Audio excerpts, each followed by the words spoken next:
शिरोळ शहरातील माळभाग परिसरातील सामाजिक, सांस्कृतिक व क्रीडा क्षेत्रात सक्रिय असलेल्या श्री जय भवानी कला क्रीडा व सांस्कृतिक मंडळाच्या सन 2026-27च्या गणेशोत्सव कार्यकारिणीची नुकतीच उत्साहपूर्ण वातावरणात बिनविरोध निवड करण्यात आली आहे।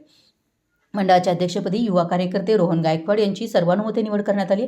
नव्या कार्यकारिणीवर सर्व स्तरातून अभिनंदनाचा वर्षाव होतोय।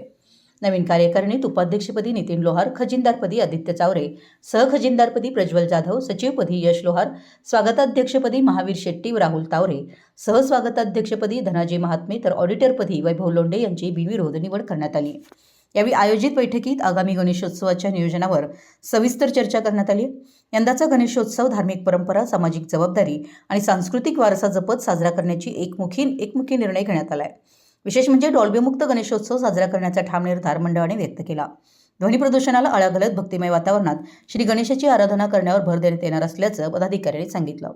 याशिवाय यंदाच्या गणेशोत्सवात ऐतिहासिक सजीव देखावा सादर करून समाज प्रबोधनाचा संदेश देण्यात येणार आहे। महिलांच्या सहभागाला प्रोत्साहन देण्यासाठी महिलांसाठी विशेष सांस्कृतिक व मनोरंजनात्मक कार्यक्रमांचं आयोजन करण्यात येणार असून विविध सामाजिक उपक्रमांद्वारे गणेशोत्सव अधिक लोकाभिमुख करण्याचा निर्धारही बैठकीत करण्यात आला। बैठकीस मंडळाचे मावळते अध्यक्ष स्वप्नील पाटील, मुकुंद लोंढे, सागर चावरे, योगेश पिसाळ, प्रसाद चावरे, विजय कोळी, अक्षय कोळी, वैभव लोंढे, नंदकिशोर फल्ले, धीरज तावरे, कुमार पिसाळ, प्रशांत गायकवाड, महावीर शेट्टी, भूषण कोळी, ज्ञानेश्वर कोळी, अमर मुळशिंगे, प्रवीण जाधव, निलेश सुतार, विश्वजित जाधव, शिल्पेश जाधव, राहुल तावरे, अनिल गंगधर, अविनाश सुतार, विनायक लोंढे यांच्यासह मंडळाचे बहुसंख्य कार्यकर्ते उपस्थित होते।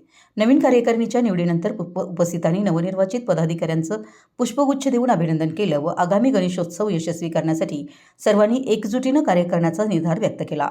सामाजिक सलोखा, पर्यावरणपूरक उपक्रम आणि भक्तिमय वातावरणाचा संगम घडवत यंदाचा गणेशोत्सव शिरोळकरांसाठी संस्मरणीय ठरेल असा विश्वास मंडळाच्या पदाधिकाऱ्यांनी व्यक्त केला।